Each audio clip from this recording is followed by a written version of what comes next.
It's a quiet evening in 1891 Baltimore. Gaslight flickers across polished wood as two people sit close together, their fingertips barely touching on a heart-shaped piece of wood.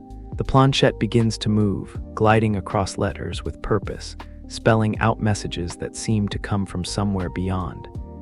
Is it spirits? Is it imagination? Or is it something else entirely? For over 130 years, the Ouija board has captivated, terrified, and puzzled millions of people worldwide. What started as a parlor game born from grief and Victorian curiosity became one of the most controversial objects in American homes. A simple board that's been blamed for demonic possession, credited with literary masterpieces, and scientifically explained as a window into our own unconscious minds. Tonight on Midnight Deep Dive, we're exploring the fascinating history of the Ouija board, from ancient Chinese spirit writing to modern horror movies. We'll uncover the surprising business battles, family feuds, and cultural transformations that turned a businessman's novelty item into an enduring symbol of the supernatural.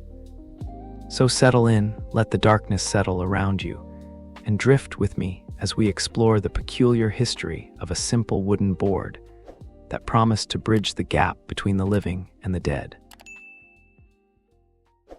Long before the Ouija board bore its name, humanity has always sought ways to pierce the veil between the living and the dead. The desire to hear from those who have passed isn't a modern invention. It's woven into the fabric of human experience across centuries and continents. Our story begins not in Victorian America, but in ancient China during the Song dynasty, around 1100 AD. Historical documents describe a practice called Fuld, or Planchette writing, where seekers of spiritual wisdom would suspend a stick above a tray of sand or incense ash.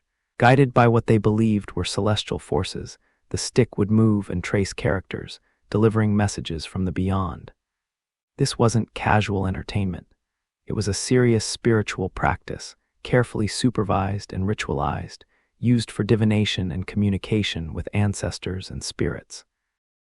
The method spread throughout Chinese spiritual traditions, becoming particularly important in the Quanzhen school of Taoism, where it remained a central practice for centuries. The idea was simple yet profound. Create a physical tool that could bridge the gap between the material and spiritual worlds, allowing the intangible to manifest in readable, tangible form. The Chinese weren't alone in this impulse. Cultures worldwide developed their own methods of spirit communication, from African tribal practices to European folk traditions, each seeking connection with the unseen. But it was in 19th century America where spirit communication would transform into a cultural phenomenon unlike anything the world had seen before. To understand why, we need to consider what life was like in the 1800s. Death wasn't something hidden away in hospitals and funeral homes. It was immediate, present, and heartbreakingly common. The average life expectancy hovered around 50 years. Women might bear 12 children and watch 6 of them die before adulthood. Diseases like cholera, typhoid, and tuberculosis could sweep through families with terrifying speed. The parlor room where families entertained guests was often the same room where they held funerals, where bodies were laid out for viewing, where grief became as familiar as the furniture. This intimate relationship with death created a culture hungry for reassurance that their loved ones continued somewhere beyond the grave. Enter the spiritualist movement, which would sweep across America and Europe with the force of religious revival. The spark that lit this fire occurred in March 1848 in a small wooden house in Hydesville, New York. 2 young sisters, Kate and Maggie Fox, claimed they could communicate with a spirit they called Mr. Splitfoot through a series of mysterious rappings and knockings on the walls and furniture. The girls would ask questions, and the spirit would answer with knocks. 1 for yes, 2 for no, or by methodically working through the alphabet until spelling out complete messages. Whether the Fox sisters were genuine mediums or clever performers, Maggie would later confess it was fraud, then recant her confession. Their impact was undeniable. News of their abilities spread like wildfire.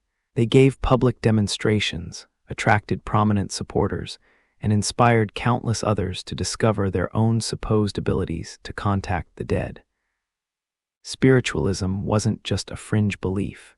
It became a legitimate religious movement, with millions of adherents, including some of the era's most educated and influential people. Spiritualist camps sprung up across America, particularly in the Northeast and Midwest. These were essentially retreat centers where believers could gather for lectures, demonstrations, and séances. The camps became social hubs where middle-class Americans, particularly women who had few other outlets for intellectual and spiritual exploration, could participate in something that felt both revolutionary and deeply meaningful.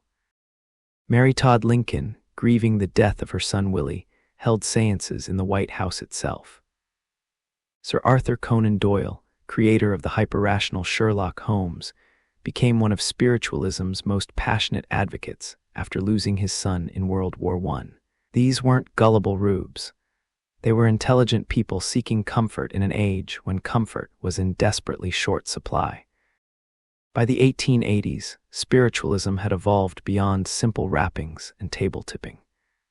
Mediums employed increasingly elaborate methods, automatic writing, where spirits supposedly guided the medium's hand across paper, trance speaking, where mediums channeled spirits who spoke through them, spirit photography, which claimed to capture ghostly images on film, and trumpet séances, where floating horns amplified spirit voices in darkened rooms. But there was a problem. These methods were slow, cumbersome, and required skilled mediums who charged fees for their services. In an age that had recently witnessed the telegraph revolutionize long-distance communication, allowing messages to zip across continents in seconds, why should communication with the spirit world be any slower?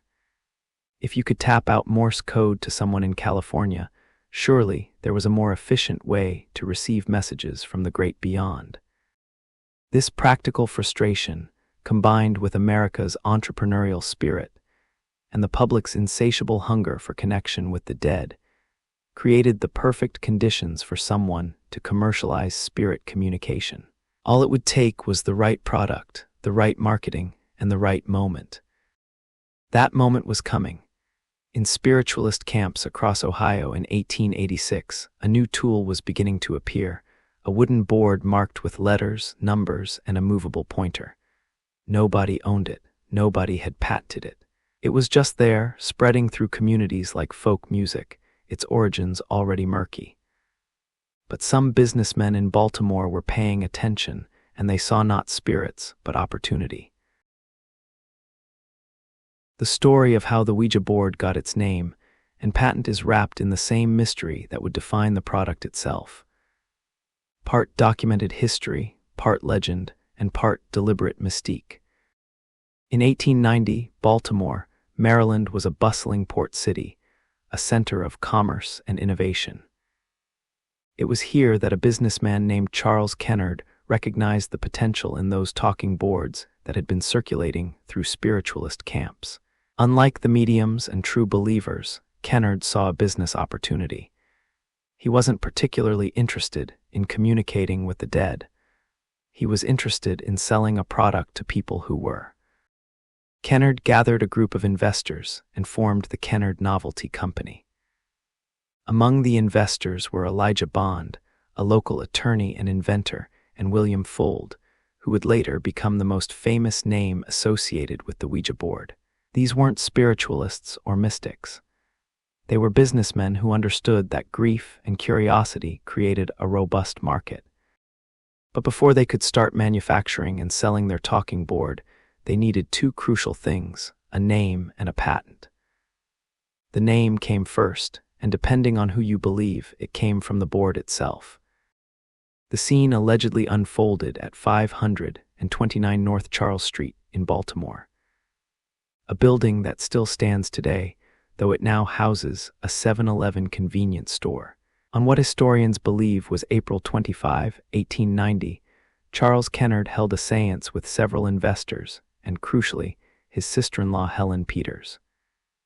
Peters was known in spiritualist circles as a strong medium, someone particularly adept at facilitating spirit communication. They gathered around the board and asked it the question that any good product needs answered: what should we call you? The planchette began to move beneath their fingers, gliding purposefully across the letters. Ouija. Intrigued, they asked what this word meant. The board spelled out Goodluck. This is the official origin story, and it's wonderfully ambiguous. The word Ouija seemed exotic and mysterious, perfect for marketing. Some claimed it was an ancient Egyptian word for good luck. Others suggested it combined the French oui and German ja, both meaning yes. Helen Peters herself reportedly said the name came to her from a locket worn by one of the participants, though the exact details remained vague. The truth is, nobody really knows if the board named itself, if Helen Peters intuited the name, or if someone in that room deliberately guided the planchette to spell out a word they'd already chosen. What matters is that the story was perfect. The board had literally introduced itself. Now came the harder part: getting a patent. In February 1891, Elijah Bond traveled to the United States Patent Office in Washington, D.C., and he brought Helen Peters with him. This wasn't standard procedure for a patent application. But then again, this wasn't a standard product. The chief patent clerk was skeptical, as well he should be. The patent office had a responsibility to grant patents only for inventions that actually worked. How do you prove a spirit communication device works? According to family stories passed down through generations, the clerk issued a challenge if the board could spell out his name, which he claimed was unknown to Bond and Peters. He would grant the patent. Bond and Peters set up the Ouija board right there in the patent office. They placed their fingers on the planchette, and according to the story, the board proceeded to correctly spell out the patent clerk's name. Impressed, or perhaps simply unnerved, the clerk approved the patent application. The patent was officially granted on February 10, 1891, patent number 446,054, to Elijah J. Bond for an improvement in toys or games. The official description called it a device for the purpose of combining amusement with some exercise of the mental faculties of the players. No mention of spirits, no claims of supernatural powers, just a parlor game that happened to be uncannily good at spelling. The patent drawings show the classic design that would become iconic. A wooden board marked with the alphabet arranged in two curved rows, numbers 0 through 9 below, the words yes and no in the upper corners, goodbye at the bottom, and a sun and moon for decoration. The planchette was a simple heart-shaped pointer with a circular window in the center to indicate letters, supported by 3 felt-tipped legs that allowed it to glide smoothly across the board's surface. With patent in hand, the Kennard Novelty Company began manufacturing Ouija boards in a factory in Baltimore. Their advertisements promised that the board would answer questions about the past, present, and future with marvelous accuracy, and provide never-failing amusement and recreation for all classes. They cleverly marketed it as both a spiritual tool and a parlor game. Mysterious enough to intrigue believers, fun enough to appeal to skeptics. The boards were beautifully crafted from wood, with the letters and designs carefully stenciled or printed. They cost about $1.50. Not cheap for the era, but affordable for middle-class families who saw it as an investment in both entertainment and spiritual exploration. The initial reception was enthusiastic. Spiritualists embraced it as a convenient alternative to more elaborate séance equipment. Curious families bought it as a novelty. And importantly, young people saw it as an exciting excuse to sit close together in dimly lit rooms, fingers touching, engaging in something that felt just slightly forbidden. What nobody quite realized yet was that they'd created something that would transcend its origins as a business venture. The Ouija board was about to become a cultural phenomenon, and like all cultural phenomena, it would take on a life of its own. one that its creators couldn't have predicted and certainly couldn't control. The board was out there now, spreading from Baltimore across America and eventually around the world, and with it came stories, some wonderful, some tragic, some utterly inexplicable, that would cement its place in the collective imagination for generations to come. To understand why the Ouija board became such a sensation, we need to appreciate just how radical it was for its time, particularly in the context of Victorian social conventions. This wasn't just a game. It was a socially acceptable reason to break some of the most rigid rules of proper behavior. Victorian America was a society of strict propriety, especially regarding interactions between unmarried men and women. Young people of opposite sexes weren't supposed to be alone together. Physical contact was carefully monitored and limited. Even holding hands was considered intimate. Courtship happened under the watchful eyes of chaperones in well-lit parlors, with conversation topics carefully navigated to avoid anything too personal or passionate. Then along came the Ouija board, and it changed everything. The original instructions for the Ouija board specifically recommended that it be used by two people, a lady and a gentleman preferred. The setup required players to sit close together, often knee to knee, with the board balanced between them. Their fingers had to rest together on the planchette, maintaining constant contact throughout the session. In a dimly lit parlor, because everyone agreed that spirits preferred low light, young couples could spend an hour with their hands touching, sitting intimately close, focused on something that gave them plausible deniability for the situation. It was brilliant, really. Parents couldn't object because it was just a game. Spiritually minded families actually encouraged it as a legitimate means of communion with the beyond, and for young people navigating the treacherous waters of courtship. It provided a perfect excuse for proximity and contact that would otherwise be scandalous. The séance itself created a unique atmosphere. Parlor lights would be dimmed or extinguished entirely, with perhaps just candlelight flickering across the walls. Someone might play soft music in the background. A popular choice was hymns or slow, atmospheric pieces on the piano. The participants would compose themselves, trying to empty their minds and invite spiritual presence. Then the questions would begin. Is anyone there? Do you have a message for us? What is your name? The planchette would begin to move, slowly at first, then with increasing confidence, gliding across the board to spell out answers. The movement felt autonomous, as if guided by an invisible hand. Neither participant felt like they were consciously moving it, yet it moved. Letters became words, words became sentences, and suddenly you were having a conversation with something, or someone, that seemed to exist beyond the two people in the room. For believers, these sessions were profound spiritual experiences. The board might spell out messages from deceased grandparents, offer advice on important life decisions, or provide comfort about questions that troubled the participants. The messages often had an uncanny quality. They seemed to know things, reference memories, or touch on topics that felt too specific to be random. For skeptics and those more focused on earthly pleasures, the Ouija board was simply an excellent way to spend time with someone attractive in a setting that allowed for whispered conversations, shared excitement, and the electricity of uncertainty. The fear factor added to the appeal. If the planchette started spelling out something ominous, you might grab your partner's hand more tightly, move closer together, create memories of shared adventure.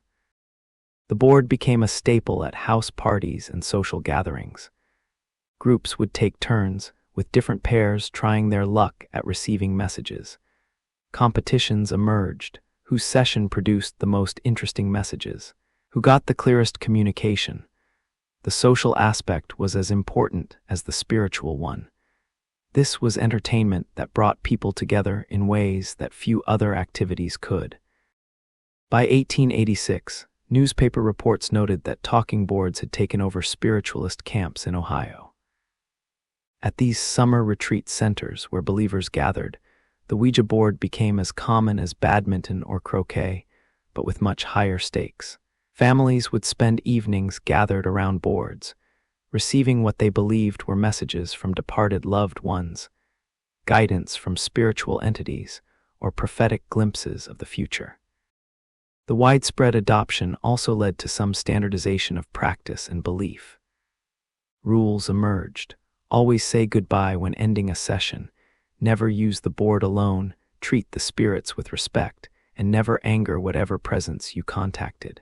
These weren't official rules printed by the manufacturer. They were folk wisdom that spread through communities of users, creating a shared culture around the board's use. Women, particularly, found the Ouija board liberating. In an era when their social and intellectual opportunities were severely limited, spiritualism in general and the Ouija board specifically offered a space where women could take leadership roles. Female mediums were often the most successful practitioners, and women's supposedly greater sensitivity to spiritual matters was acknowledged and valued. Using the Ouija board, women could speak with authority about matters of importance, channel messages that commanded attention, and participate in meaningful conversations about life, death, and everything between. The board also served as an icebreaker for discussing taboo topics. Death, the afterlife, the existence of the soul. These weighty subjects became accessible through the playful framework of a board game. Young people could explore philosophical and spiritual questions together without seeming too serious or pretentious. The board gave permission to wonder, to question, to imagine possibilities beyond the material world. For some, the Ouija board's greatest appeal was its democratic nature. You didn't need special training or innate gifts to use it. Unlike professional mediums who claimed unique abilities, anyone could place their fingers on the planchette and potentially receive messages. This democratization of spirit communication fit perfectly with American ideals of equality and self-determination. The phenomenon spread beyond America. European parlors adopted the boards with enthusiasm. Different cultures added their own interpretations and practices. In some places, it became more explicitly tied to religious or mystical traditions. In others, it remained primarily a social entertainment with spiritual overtones. What nobody realized in those early, enthusiastic years was that this seemingly innocent parlor game was establishing patterns and building a mythology that would eventually transform it from amusement to something far more controversial. The stories people told about their Ouija experiences, the folklore that accumulated around its use, the genuine emotions and beliefs invested in those wooden boards.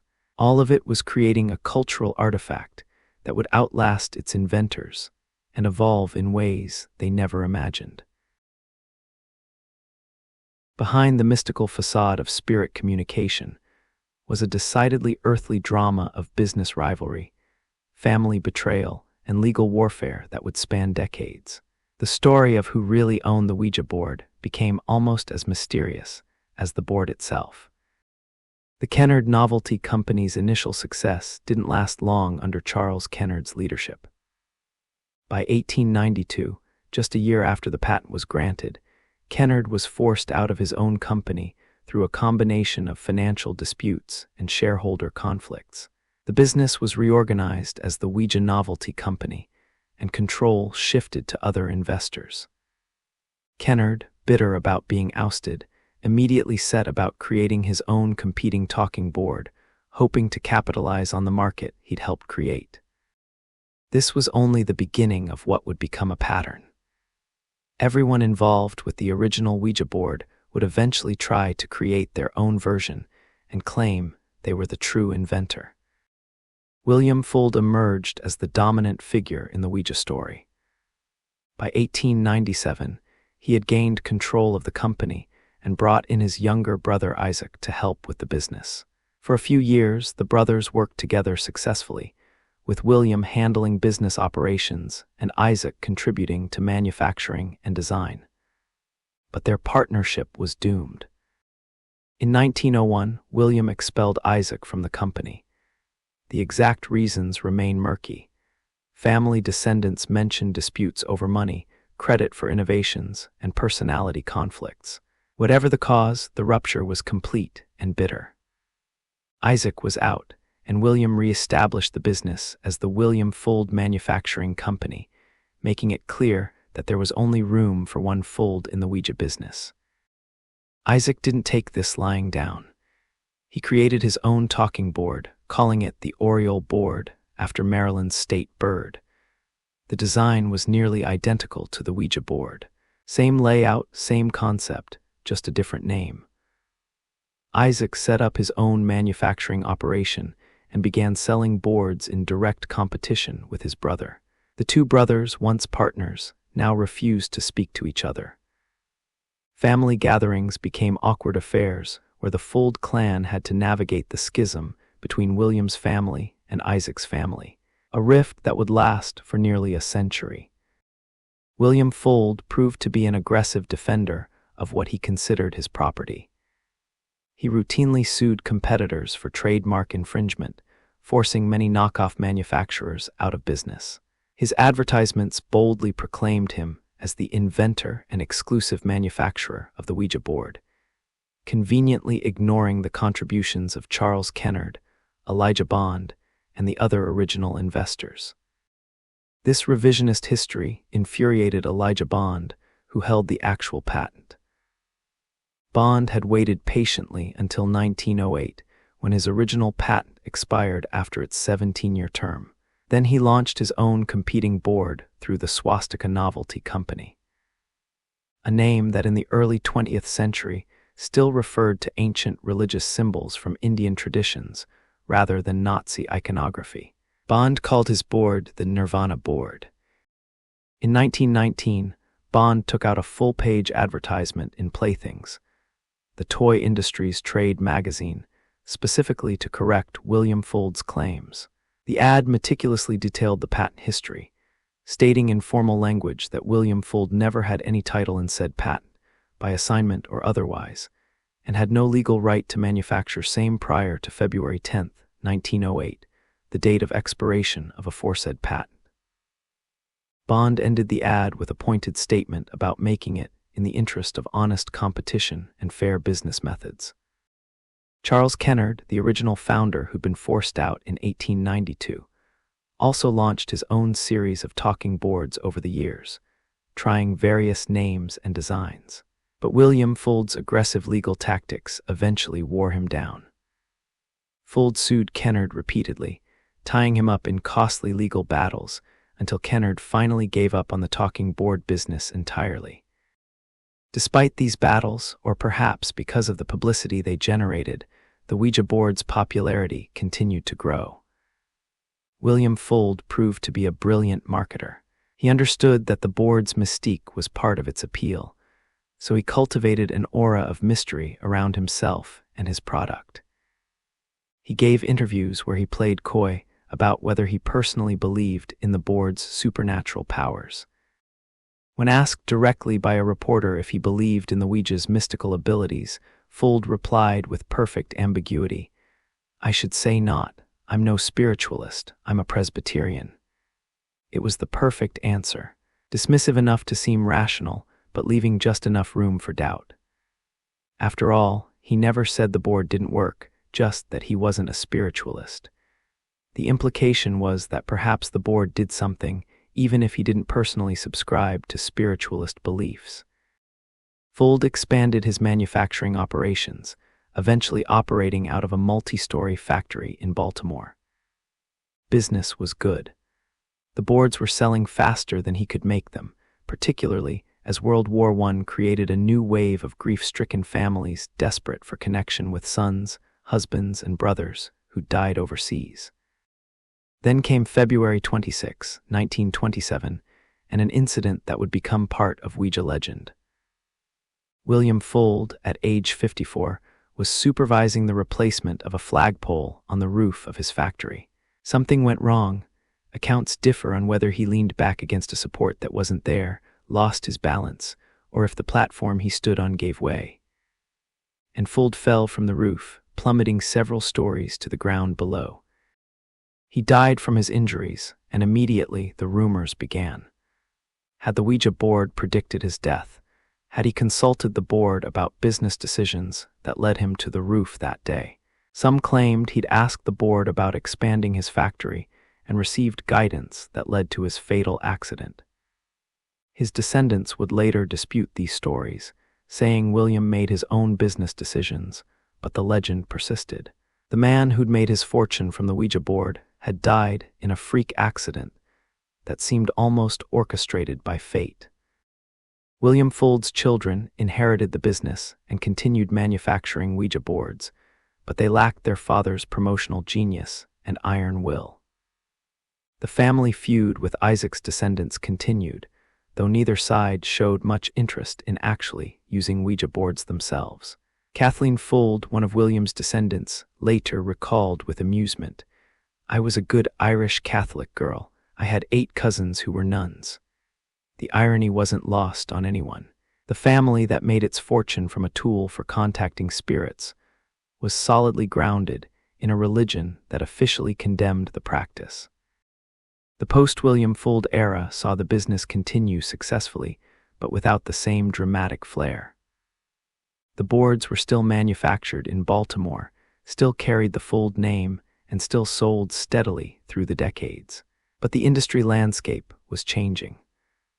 What had been a collection of small manufacturers producing boards by hand was evolving toward industrial mass production.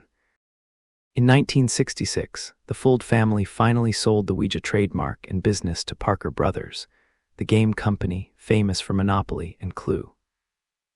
It marked the end of the Baltimore era and the beginning of the board's transformation from a semi-mystical artifact into just another board game on toy store shelves.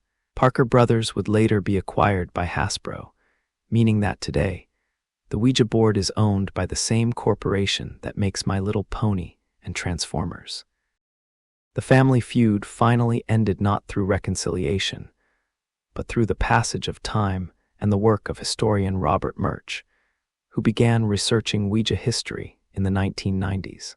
When Murch started posting his research online, descendants from both sides of the Fuld family, Williams and Isaacs, discovered each other's existence and began reconnecting after nearly a century of silence.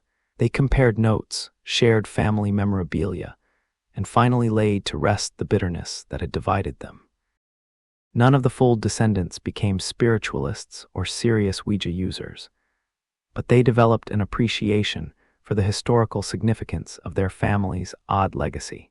The boards their ancestors had fought over so bitterly became conversation pieces and museum artifacts, rather than tools for spirit communication.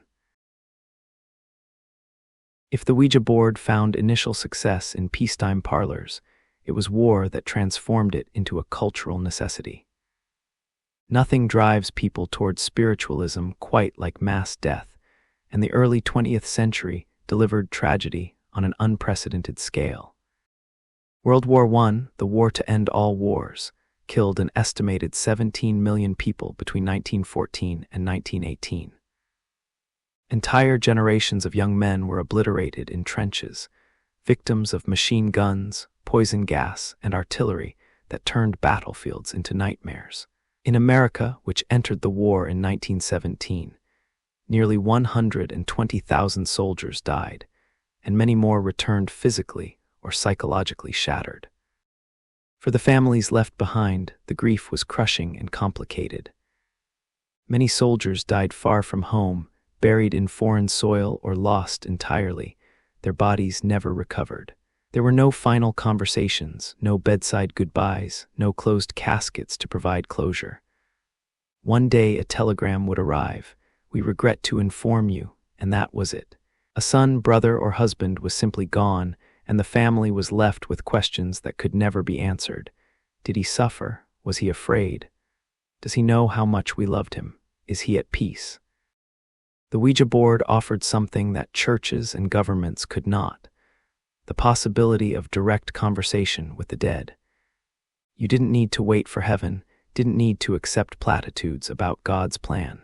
You could sit down tonight, place your fingers on the planchette and potentially hear from your lost, loved one right now. Sales of Ouija boards skyrocketed during and after World War I. William Fuld's factory worked overtime to keep up with demand. Newspaper advertisements emphasized the board's ability to bridge the divide between life and death, to provide comfort and answers in a time of incomprehensible loss. For many families, the Ouija board became a lifeline to their grief, a way to maintain connection with those they'd lost too soon. It was during this period that the Ouija board's reputation shifted subtly, but significantly. Before the war, it had been primarily marketed as an entertaining parlor game that might also facilitate spirit communication. After the war, for many users, it became a serious spiritual tool first and an entertainment second. The stakes felt higher.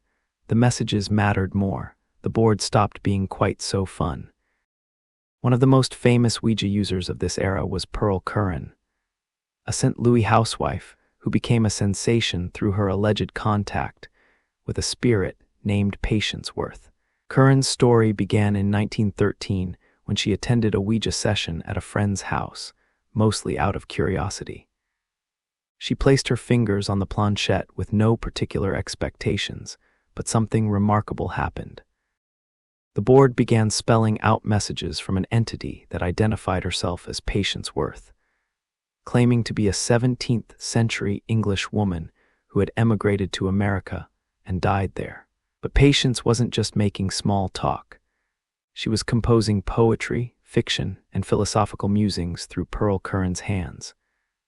The writing that emerged was sophisticated, archaic in style, and seemingly beyond Curran's own educational background and literary abilities. Over the following years, Pearl Curran would transcribe thousands of poems and multiple novels allegedly dictated by Patience Worth through the Ouija board. The works were published to surprising critical acclaim. Literary critics praised the distinctive voice and quality of the writing, though they remained skeptical about its supposed supernatural origin. How could an uneducated housewife from Missouri produce prose that demonstrated knowledge of archaic English vocabulary and 17th century daily life? Patience Worth became a cultural phenomenon. Pearl Curran gave demonstrations, granted interviews, and published books that sold well.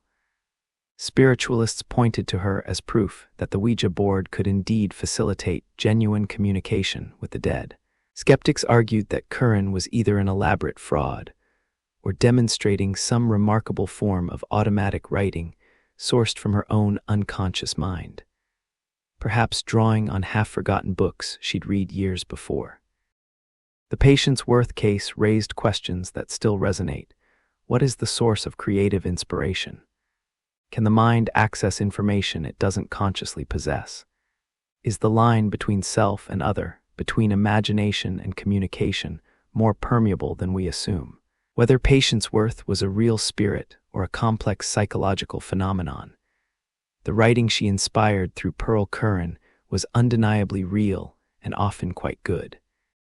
Other alleged spirit-authored books emerged during this period. In 1917, a novel called Jap Heron was published, supposedly written by the spirit of Mark Twain through a medium's Ouija board. The book's quality didn't match Twain's actual work, and his estate successfully blocked its publication. But the attempt demonstrated how the Ouija board had been elevated from toy to potential literary tool. These high-profile cases fed into a broader cultural acceptance of the Ouija board as a legitimate means of accessing information beyond normal perception.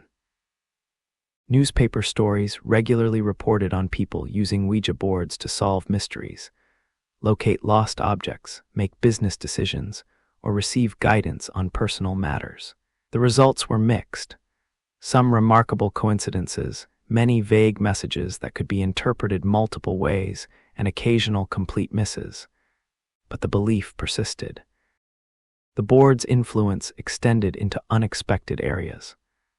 Some people claimed to use it for medical diagnoses, with spirits allegedly identifying illnesses and suggesting treatments.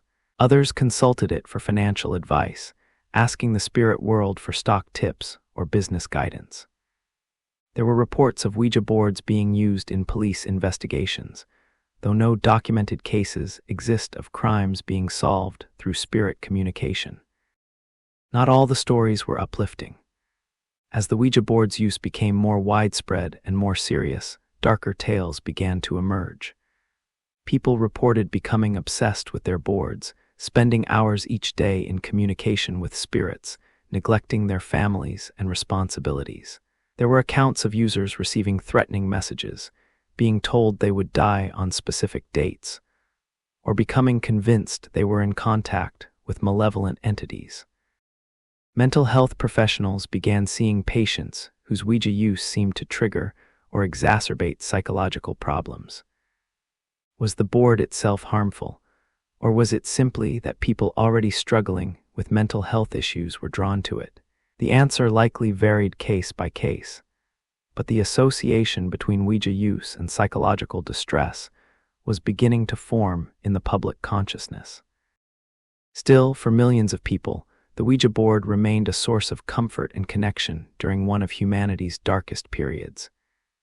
It offered hope when hope was scarce, provided a sense of agency when people felt powerless, and maintained the belief that love could transcend even death itself. Whether the messages came from spirits, the unconscious mind, or collective wishful thinking, they served a genuine psychological and emotional need for people trying to make sense of senseless loss. The years following World War I saw the Ouija board cement its place in mainstream American culture. What had started as a spiritualist tool and parlor game evolved into something bigger, a genuine cultural icon that everyone recognized, whether they believed in it or not. By 1920, the Ouija board had become so popular that it was outselling other board games, including Monopoly. Think about that for a moment. More American families owned a tool for allegedly contacting the dead than owned the game that would later become synonymous with family game night. The Baltimore Sun newspaper reported that William Fuld's factory couldn't keep up with demand, working around the clock to produce boards that were snapped up as soon as they reached store shelves. The board's ubiquity meant it began appearing everywhere in popular culture. Newspapers ran regular stories about Ouija experiences, both sincere and sensational. Magazine articles debated whether the board was harmless fun or dangerous dabbling in the occult. Cartoonists featured it in comic strips, using its mysterious reputation for humor. The Ouija board had become a cultural shorthand. Mention it, and everyone immediately understood the reference. In 1944, the Fuld family finally sold the manufacturing rights to Parker Brothers, the venerable game company. This was a significant moment in the board's history. Parker Brothers brought industrial-scale production, national distribution networks, and sophisticated marketing to a product that had previously been manufactured by a relatively small family business in Baltimore. Parker Brothers understood they'd acquired something special, a product with built-in mystique and decades of accumulated folklore. Their marketing emphasized the board's mysterious qualities while positioning it safely within their portfolio of family entertainment. The Ouija board appeared in Parker Brothers' catalogs alongside Monopoly, Clue, and Sorry, subtly normalizing it as just another game, albeit an unusual one. The company even created a friendly ghost mascot that appeared on packaging and advertising. A cute, cartoonish phantom that made the board seem approachable and fun rather than dark or dangerous. This blue ghost mascot would appear on Ouija boards for 3 decades, becoming almost as iconic as the board itself. Television embraced the Ouija board with particular enthusiasm. One of the most memorable appearances came in a 1951 episode of I Love Lucy, titled The Séance.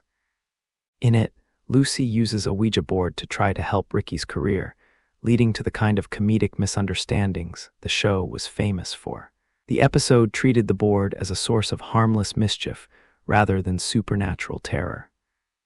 The Planchette spelled out embarrassing messages, not demonic threats, It was typical of how popular culture viewed the Ouija board through the 1950s and 1960s.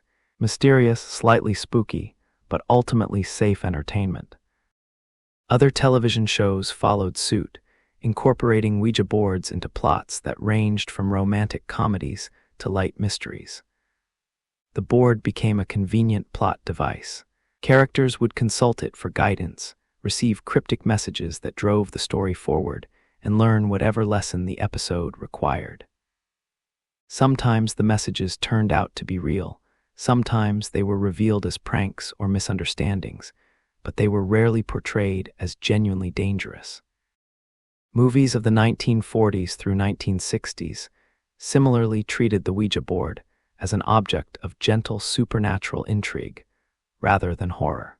It appeared in romantic comedies where couples used it as an excuse for closeness, in mystery films where it provided clues, and in supernatural-themed movies where it served as a benign communication tool.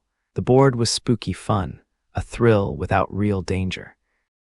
Parker Brothers leaned into this wholesome image. Their advertisements featured families gathered around the board, smiling teenagers at parties, and couples enjoying an evening of mystical entertainment.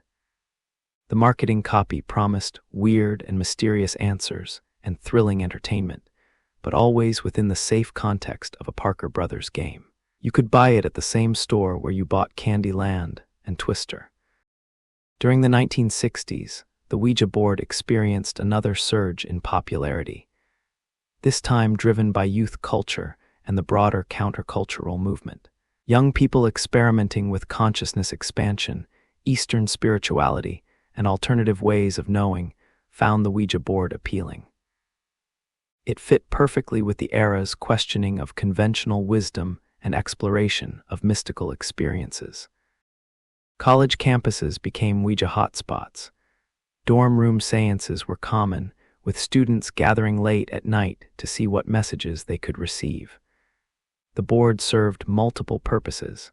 It was a social activity, a philosophical exploration, and occasionally a genuine attempt at spiritual communication. Some sessions ended in laughter, others in deep conversations about the nature of reality and consciousness, and a few in genuine fright when the messages seemed too specific or too dark to be easily explained. The board's presence in popular culture reached its peak in 1967 when it outsold Monopoly, Parker Brothers' flagship product and America's best-selling board game. This wasn't a fluke or a temporary spike.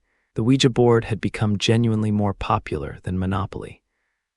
Americans were more interested in contacting spirits than in buying Park Place and Boardwalk. Parker Brothers responded by expanding their occult-themed game line. They introduced other divination-based games and mystical entertainment options, creating what was essentially a supernatural product category within their wholesome family game company. Advertisements from this period show the Ouija board featured prominently alongside these other mystical offerings, all positioned as harmless, intriguing fun. But even at the height of its mainstream acceptance, cracks were appearing in the Ouija board's wholesome image. Letters to advice columnists complained about children becoming obsessed with the board or frightened by the messages they received. Some parents worried that the board opened doors to influences they didn't want in their homes. Religious leaders, particularly from conservative denominations, began speaking out more forcefully against the board's use. Still, through the late 1960s, the prevailing cultural attitude remained relatively benign. The Ouija board was weird, mysterious, perhaps a bit edgy, but not genuinely dangerous. It occupied a unique space in American culture. Present in millions of homes, recognized by virtually everyone, controversial enough to be interesting, but mainstream enough to be sold by a major toy company. Parker Brothers' marketing brilliance was in maintaining this balance. They never explicitly claimed the board actually contacted spirits. That would invite too much controversy and potential liability. But they never explicitly denied it either. The mystery, the what if, was the product. They were selling possibility, wonder, and just enough fear to make it thrilling without being terrifying. This golden age of mainstream Ouija acceptance was about to end, however. Cultural shifts were coming that would transform the board's reputation from mysterious entertainment to something much darker. A book was about to be published that would change everything, and Parker Brothers' friendly blue ghost mascot would disappear forever, replaced by an image that still defines the Ouija board today, a portal to demonic forces beyond human control. The year 1971 marked a turning point in the Ouija board's history, though few recognized it at the time. William Peter Blatty, a writer who'd had some success with comedy novels and screenplays, published a horror novel that would fundamentally alter how millions of people viewed spirit communication. The book was called The Exorcist, and it would become one of the best-selling novels of all time, selling over 13 million copies and spawning a film that terrified an entire generation. What many people don't realize is that The Exorcist didn't emerge from Blatty's imagination. It was based, however loosely, on a real case from 1949. In Mount Rainier, Maryland, a 13-year-old boy began exhibiting disturbing behaviors after his aunt, a spiritualist, introduced him to the Ouija board.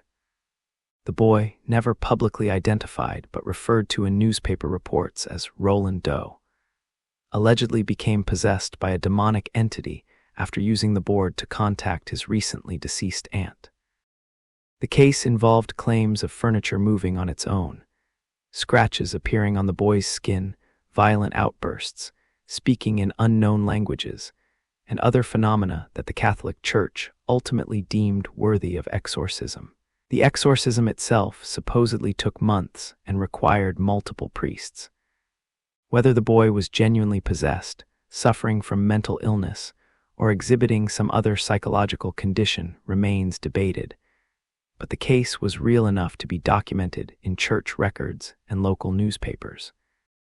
Blatty learned about the case while studying at Georgetown University and became fascinated by it. He researched it extensively, spoke with people who claimed knowledge of the events, and eventually transformed it into a novel that relocated the story, changed the possessed child to a 12-year-old girl named Regan, and added layers of theological horror that made the book far more terrifying than the original case reports. The novel's opening scenes are crucial to understanding its impact on the Ouija board's reputation. Young Regan finds a Ouija board in the basement and begins using it to communicate with an entity she calls Captain Howdy. The conversations seem innocent at first, a lonely child's imaginary friend, but gradually the messages become darker, more demanding, more explicitly evil. The implication is clear. The Ouija board didn't just facilitate communication with Captain Howdy.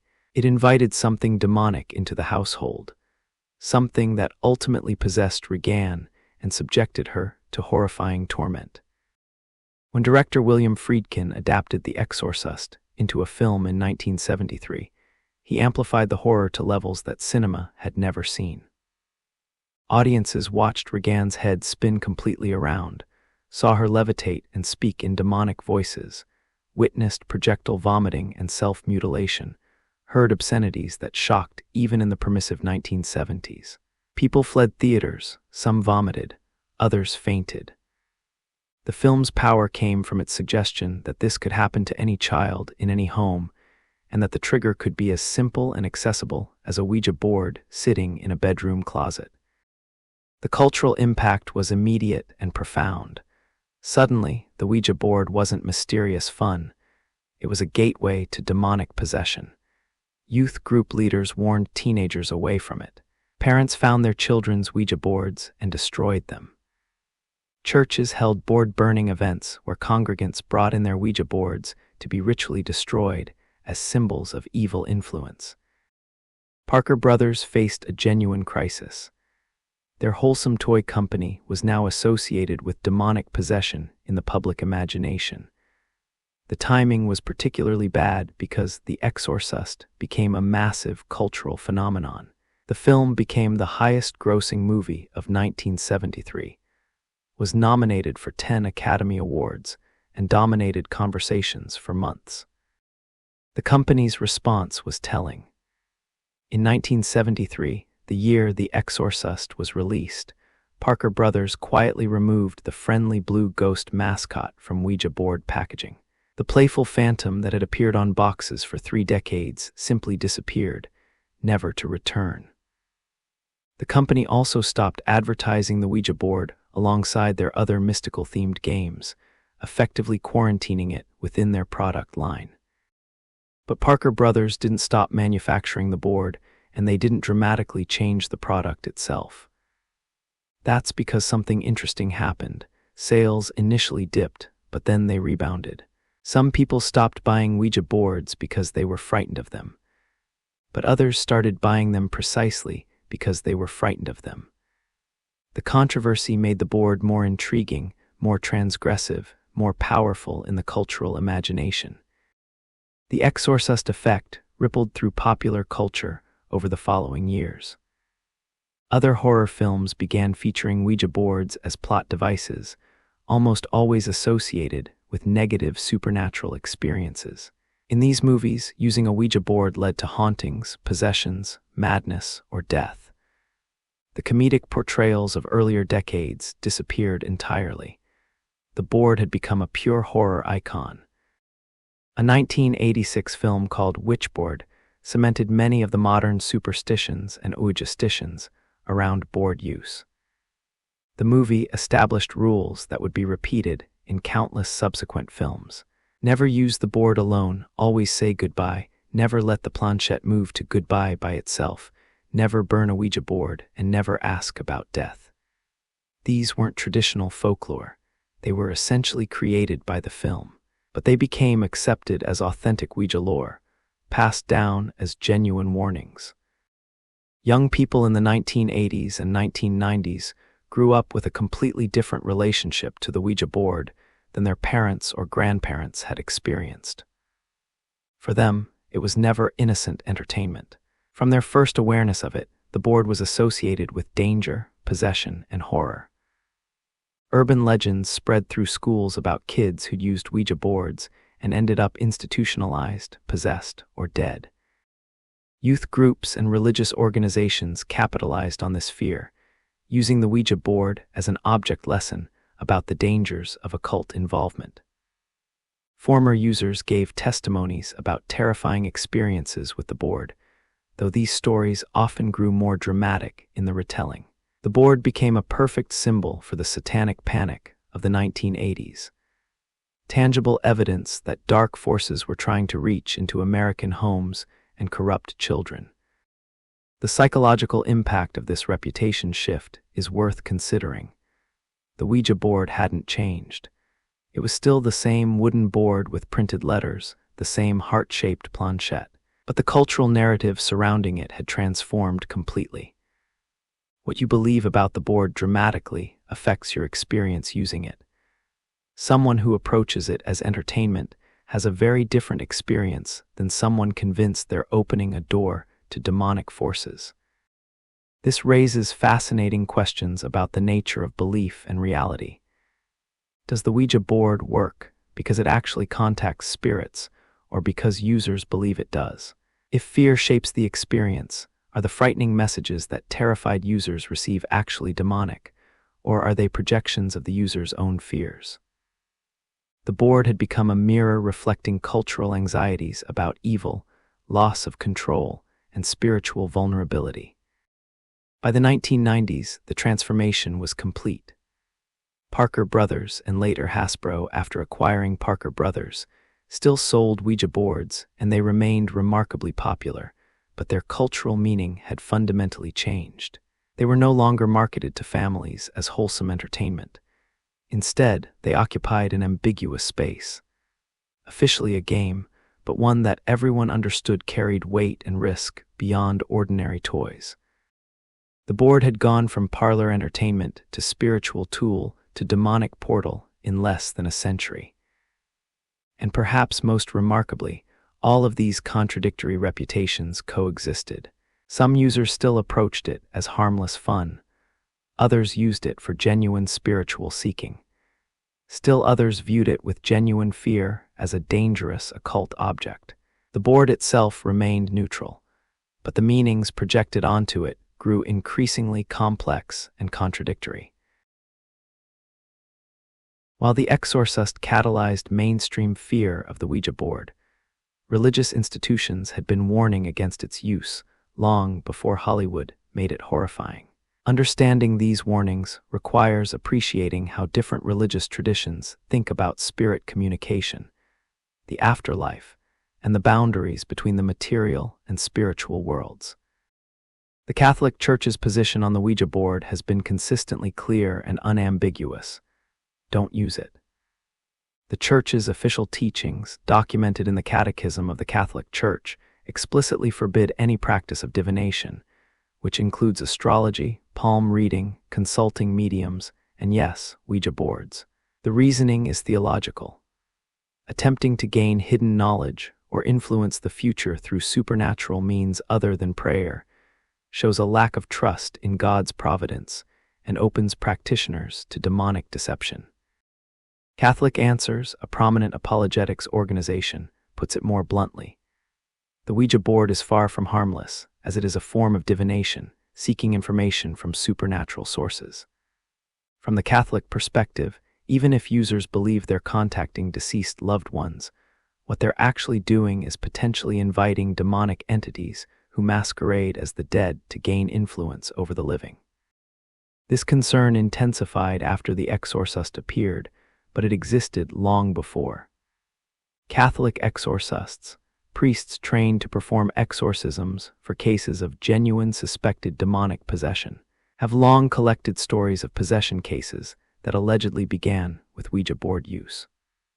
While the Church is extremely careful about declaring any case as genuine demonic possession, requiring extensive psychological evaluation and ruling out natural causes, some exorcists maintain that Ouija boards appear in the histories of possession cases with troubling frequency. In 2001, Catholic bishops in the Chuuk state of the Federated States of Micronesia went so far as to call for Ouija boards to be banned entirely. The bishops issued a pastoral letter warning their congregations that you are talking to demons when using Ouija boards and urged families to destroy any boards in their possession. This wasn't abstract theological concern. The bishops claimed to be responding to actual cases of spiritual disturbance they attributed to board use. Protestant denominations, while theologically diverse, largely share Catholicism's condemnation of the Ouija board, though their reasoning varies. In 1995, the Dutch Reformed churches encouraged members to avoid Ouija boards, describing the practice as related to the occult and incompatible with Christian faith. The Wisconsin Evangelical Lutheran Synod takes perhaps the strictest position, explicitly forbidding Ouija board use as a violation of the Ten Commandments themselves. Their reasoning is that any attempt to gain supernatural knowledge outside of God's direct revelation constitutes idolatry, placing trust in spiritual powers other than God. Evangelical Christians, particularly during the satanic panic of the 1980s and 1990s, became some of the most vocal opponents of Ouija boards. Youth pastors gave sermons warning teenagers about the board's dangers. Christian bookstores sold testimonial books by people who claimed Ouija board use had led them into demonic oppression, addiction, mental illness, or deeper occult involvement. These testimonies followed predictable patterns. Casual curiosity led to regular use led to disturbing experiences spiraled into life crises, and salvation came through abandoning the board and embracing Christianity. Some of these testimonies are difficult to evaluate. Were the negative experiences caused by the board itself, or by the psychological stress of believing you're doing something dangerous and evil? Did Ouija use actually lead to demonic oppression? Or did people with existing psychological vulnerabilities gravitate toward the board and then interpret their struggles through a spiritual lens? The answer likely varies case by case, but the cumulative effect was powerful. These stories created a genuine fear of the Ouija board within conservative Christian communities. Other religious traditions have more nuanced positions. Some branches of Judaism discourage Ouija use on similar grounds to Christianity. It's a form of divination forbidden in Torah. However, Jewish mystical traditions, particularly Kabbalah, have their own rich history of spiritual practices that might seem similar to outsiders. Though practitioners would distinguish between sacred mystical work and potentially dangerous dabbling with unknown spirits. Islamic scholars generally forbid Ouija boards under prohibitions against communicating with jinn, spiritual beings that Islamic theology recognizes as real, but warns against engaging with. The concern isn't that the board doesn't work, but that it does work and potentially puts users in contact with entities that may be deceptive or harmful. Eastern religions often take different approaches. Buddhism and Hinduism, with their complex cosmologies that include various spiritual realms and entities, don't necessarily oppose all spirit communication. However, responsible teachers typically warn that such practices can be dangerous without proper training, spiritual protection, and guidance from qualified teachers. The concern is less about absolute evil and more about the psychological and spiritual risks of engaging with realms you don't understand.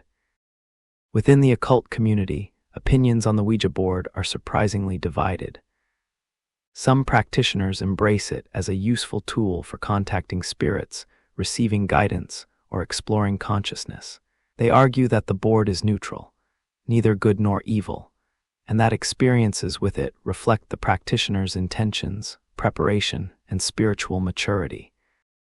Other occultists warn against Ouija boards just as strongly as religious conservatives do, though for different reasons. Their concern is that the board is too accessible and too easy to use without proper knowledge or protection. In magical traditions that take spirit work seriously, there are elaborate preparations, protections, and protocols for safely contacting spiritual entities. The Ouija board, available at any toy store and usable by anyone, bypasses all of these safeguards. It's like giving someone the keys to a race car when they've never driven before. The danger isn't that the car is evil, but that the operator is unprepared for the power they're wielding. The psychological community generally views Ouija board experiences through the lens of suggestion, expectation, and the unconscious mind, rather than genuine spirit contact. But even skeptical psychologists acknowledge that the experiences can feel intensely real to users and can have genuine psychological consequences. Someone who has a terrifying Ouija experience isn't necessarily lying or crazy. They're having a real psychological event that needs to be taken seriously, even if its source is internal rather than external. The moral panic around Ouija boards reached its peak in the 1980s and 1990s, when it became grouped with heavy metal music, Dungeons and Dragons, and other supposed gateways to Satanism and occult involvement. School districts debated whether to ban Ouija boards on campus. Parents' groups pressured toy stores to stop carrying them. Some communities held public board burning events that recalled book burnings from darker periods of history. This panic eventually subsided, partly because no actual evidence emerged of widespread harm caused by Ouija boards, and partly because cultural attention shifted to other concerns. But the legacy remains. Even today, many people who wouldn't otherwise consider themselves religious or superstitious feel uncomfortable around Ouija boards. The cultural programming runs deep. Generations have now grown up with the message that the board is dangerous, and that message shapes experiences and beliefs. What's remarkable is how this controversy has sustained the board's popularity. If everyone agreed it was just a toy, it would lose its mystique. If everyone agreed it was genuinely dangerous, it would disappear from stores. Instead, it occupies this fascinating middle ground. Officially a game, spiritually contested, culturally significant, and endlessly debated. After exploring the supernatural claims, religious warnings, and cultural fears surrounding the Ouija board, it's time to ask the question that science has been answering for decades. How does it actually work? The short answer, according to mainstream science, is surprisingly straightforward: the ideomotor effect. But understanding what that means, why it's so powerful, and what it reveals about the human mind takes us into fascinating territory that's almost as mysterious as the supernatural explanations. The ideomotor effect was first described in the 1850s by British scientist William Carpenter, though the phenomenon itself had been observed for centuries. It refers to unconscious muscle movements that occur in response to thoughts, expectations, or mental images, without the person being aware they're making them. You're not deliberately moving the planchette, but you're moving it nonetheless. Here's how it works with a Ouija board. You place your fingers lightly on the planchette, genuinely trying not to push it in any direction. You ask a question, maybe, "What is your name?" Your conscious mind waits expectantly for an answer, certain that you're not moving the planchette. But your unconscious mind is processing the question, considering possibilities, maybe expecting certain answers based on context clues. This unconscious processing triggers tiny muscle movements in your fingers and arms, movements so small you can't feel them happening. The planchette, designed to move easily across the board's smooth surface, responds to these minute pressures. It begins to glide, slowly at first, toward letters. You and any other person touching it feel like you're following it rather than guiding it. The sensation is uncanny. The movement genuinely feels autonomous, as if something else is controlling the pointer. And in a sense, something else is your unconscious mind. The effect is dramatically amplified when multiple people use the board together. Each person contributes their own unconscious micromovements, and the combined effect can make the planchette move with surprising speed and apparent purpose. Moreover, in group settings, social dynamics come into play. Someone might unconsciously take the lead in moving the planchette, while others unconsciously defer, creating the impression of a single guiding intelligence. Researchers have tested this rigorously. In one classic experiment, participants were blindfolded while using a Ouija board that had been secretly rearranged so the letters were in different positions. The results were telling. When blindfolded participants couldn't see where the planchette was pointing, the messages became gibberish. The planchette still moved, the ideomotor effect still occurred, but without visual feedback about which letters they were pointing at. The unconscious mind couldn't spell out coherent words. This demonstrates something crucial. The unconscious mind needs to know where the letters are to spell out messages. It's not spirits moving the planchette to specific letters. It's your unconscious mind directing tiny muscle movements based on visual information about where letters are located. But here's where it gets really interesting.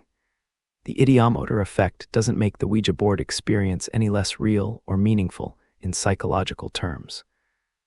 Your unconscious mind contains vast amounts of information that your conscious mind doesn't have direct access to. Memories you don't actively recall, patterns you've perceived without conscious awareness, intuitions about situations based on subtle cues. All of this resides in your unconscious. When you ask the Ouija board a question and receive an answer, you might genuinely be accessing information you possess, but don't consciously know you possess. The board becomes a tool for tapping into your own unconscious knowledge. This is why the messages often feel uncannily accurate or insightful. They're coming from you, from parts of your mind that notice and remember more than your conscious awareness does. Psychologists have studied this phenomenon extensively. In some experiments, people using Ouija boards answered questions more accurately than when they answered the same questions through conscious recall. Somehow, the belief that an external intelligence was providing answers freed their unconscious minds to share information that their conscious minds couldn't access directly. This has led some researchers to suggest that the Ouija board, stripped of supernatural claims, is actually a fascinating psychological tool. It's a way of having a conversation with your own unconscious mind, of accessing intuitions and knowledge that normally remain below the threshold of awareness.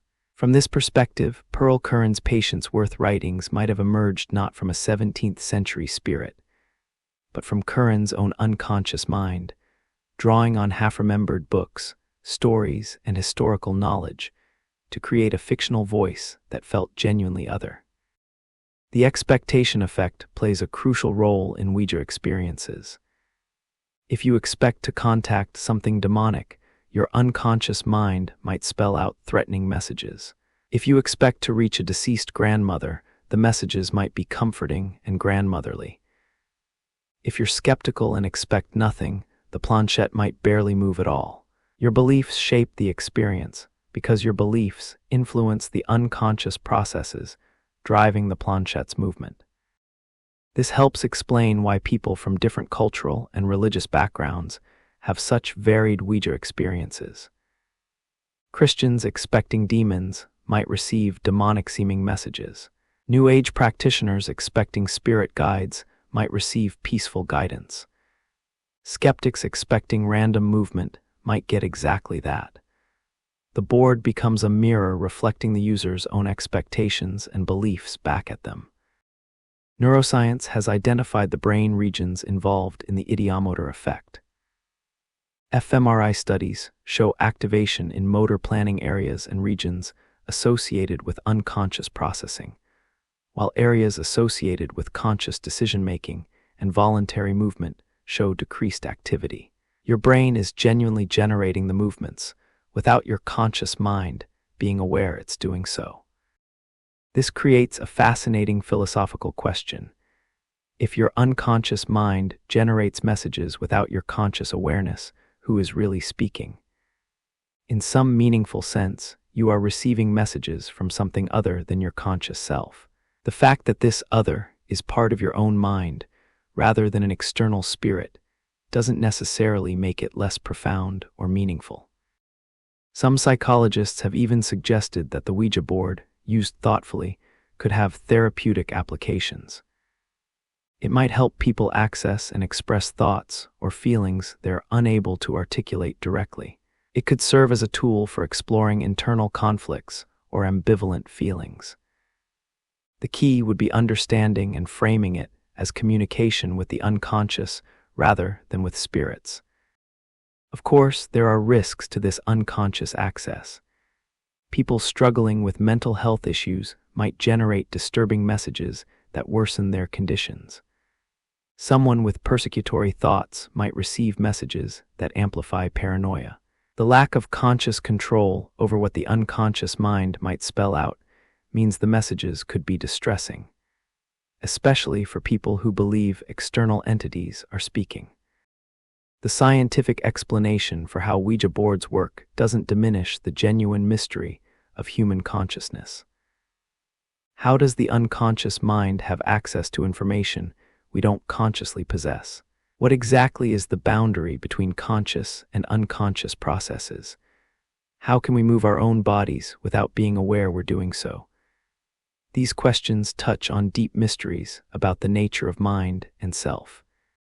For some people, the scientific explanation reduces the Ouija board from something magical to something merely psychological. For others, the psychological explanation is just as fascinating and mysterious as any supernatural one. After all, the human mind, with its hidden depths, unconscious knowledge, and ability to surprise us with information we didn't know we possessed, is pretty extraordinary all on its own. The key insight from science is this: the Ouija board works. It genuinely produces messages that often feel uncannily accurate or meaningful. The question isn't whether it works, but how it works and what the source of those messages is. Science suggests the source is internal rather than external, but that doesn't make the experience any less real or, in some contexts, any less valuable. Whether you find the scientific explanation satisfying or disappointing probably depends on what you're seeking from the board in the first place. If you want genuine contact with the dead or spiritual entities, the ideomotor effect is disappointing. If you're interested in exploring consciousness, accessing unconscious knowledge, or understanding how belief shapes experience, the science is absolutely fascinating. Today, the Ouija board sits in a peculiar place in our culture. Walk into any toy store and you'll find it on the shelf, usually tucked between more conventional board games, its distinctive design immediately recognizable. Hasbro, the megacorporation that now owns the rights, manufactures it alongside Monopoly, Scrabble, and My Little Pony. The packaging might have changed, the marketing might be more subtle, but the basic design William Fuld manufactured over a century ago remains remarkably unchanged. But the context surrounding it has transformed completely. We live in an age of instant communication. Texting, video calls, social media connecting us to anyone, anywhere, anytime. We've solved the problem of distance that the telegraph began addressing in the 19th century. Yet here's this wooden board, promising communication not across miles, but across the ultimate divide between life and death, still selling steadily more than 130 years after its patent. Horror films continue to feature Ouija boards with remarkable frequency. The 1986 film Witchboard established tropes that have been repeated in countless movies since. The board is portal, the trapped or malevolent spirit, the possession or haunting that follows innocent-seeming communication. In 2014, a major horror film titled simply Ouija brought the board back to mainstream cinema, followed by a 2016 prequel Ouija, Origin of Evil, that actually received positive reviews for its atmospheric period setting and genuine scares. What's notable about modern Ouija horror films is how they've become almost ritualistic, following predictable patterns while audiences anticipate them. We know someone will ignore the rules. We know the initial friendly messages will turn sinister. We know that once contact is established, it won't be easily broken. These films serve almost as cautionary tales, modern folklore warning about the dangers of reaching beyond our proper boundaries. The digital age has brought unexpected new dimensions to Ouija culture. Smartphone apps now simulate Ouija boards, promising spirit communication through touchscreen technology. These apps raise philosophical questions. If the ideomotor effect explains how physical boards work, what explains messages from digital boards where you're just tapping glass? The answer likely involves randomization algorithms and pattern-seeking human brains that find meaning in any sequence of letters, but users swear by some of these apps, claiming they produce genuine results. Online communities have formed around Ouija experiences. Reddit forums like r/Ouija share stories, discuss techniques, and debate whether boards are dangerous or harmless. YouTube features countless videos of people using boards, often in deliberately scary settings like abandoned buildings or cemeteries. Some of these videos are obvious entertainment, while others feel genuinely unsettling, even when you remind yourself that camera tricks and editing can create any narrative. The internet has also enabled new forms of collaborative Ouija-style interaction. r/Ask Ouija on Reddit creates a sort of crowdsourced spirit board where users collaboratively spell out answers to questions one letter at a time.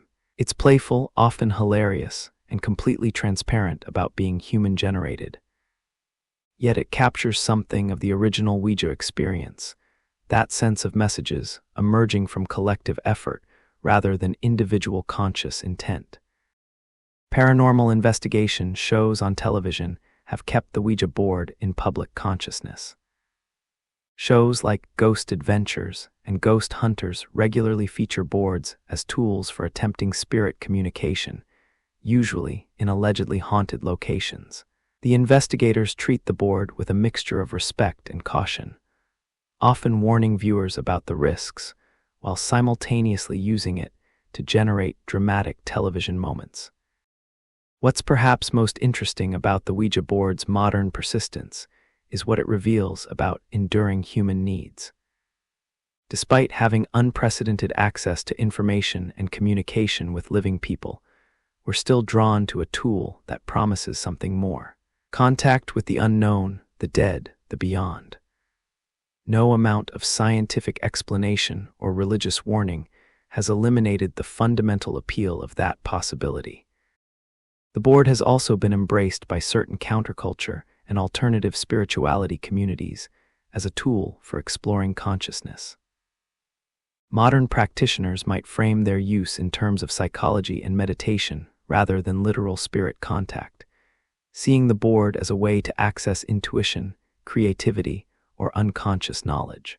This represents a return, in some ways, to pre-exorcist attitudes. The board as a tool for exploration rather than a dangerous portal.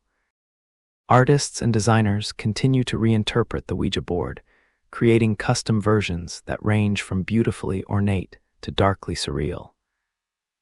These art pieces acknowledge the board's cultural significance while playing with its imagery and meaning.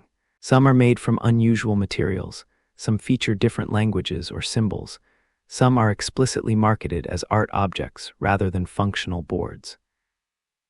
This artistic attention suggests the Ouija board has transcended its origins as a simple product to become a genuine cultural icon. Museums have taken notice. The Ouija board features and exhibits about American popular culture, the history of toys and games, spiritualism, and even design history. The Smithsonian's National Museum of American History includes Ouija boards in its collections. Academic researchers study it as a window into changing American attitudes about death, the afterlife, and the supernatural. The board has also entered the realm of memes and internet culture. Ouija board imagery appears in jokes, parodies, and satirical content that treats it as a humorous reference point rather than something scary or serious. This generational shift is notable. For many young people today, the Ouija board is more likely to prompt laughs than genuine fear. Yet the fear hasn't completely disappeared. Parents still debate whether to let their children use Ouija boards. Schools still occasionally ban them. Religious communities still warn against them. The controversy, muted though it may be compared to earlier decades, persists. And this controversy is arguably what keeps the board relevant. Something completely accepted becomes boring, something completely rejected disappears, but something contested remains culturally alive. Looking at sales figures, the Ouija board remains one of Hasbro's steady performers, never the hottest toy of the year, but consistently selling year after year. Halloween, unsurprisingly, is peak season, but boards sell year-round to people seeking entertainment, spiritual exploration, party fun, or that frisson of transgressive thrill that comes from doing something your religious grandmother would have warned you against. What does the future hold for the Ouija board? In an age of virtual reality and artificial intelligence, will a wooden board with printed letters seem hopelessly antiquated? Or will its very low-tech simplicity become part of its appeal? A tactile, analog experience in an increasingly digital world. Will younger generations, raised with different relationships to technology and spirituality, develop entirely new ways of understanding and using it? Perhaps the Ouija board will continue doing what it's done for over a century, evolving with culture while remaining fundamentally unchanged, reflecting our hopes and fears about death and the unknown, serving as a screen onto which we project our beliefs about consciousness, spirituality, and the nature of reality.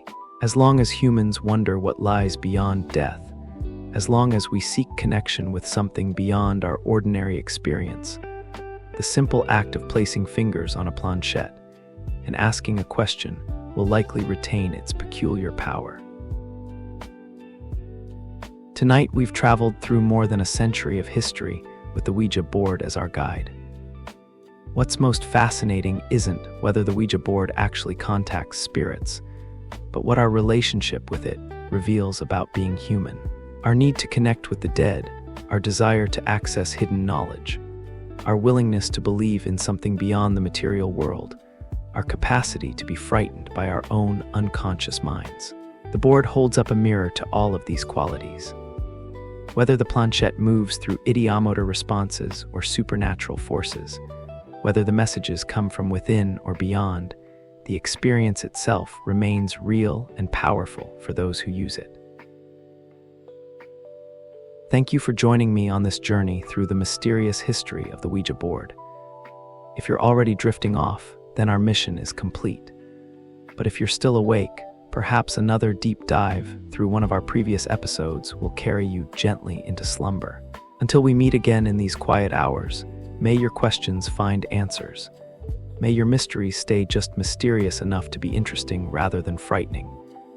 And may you always remember that sometimes the most profound truths come not from certainty, but from that tantalizing space between knowing and wondering.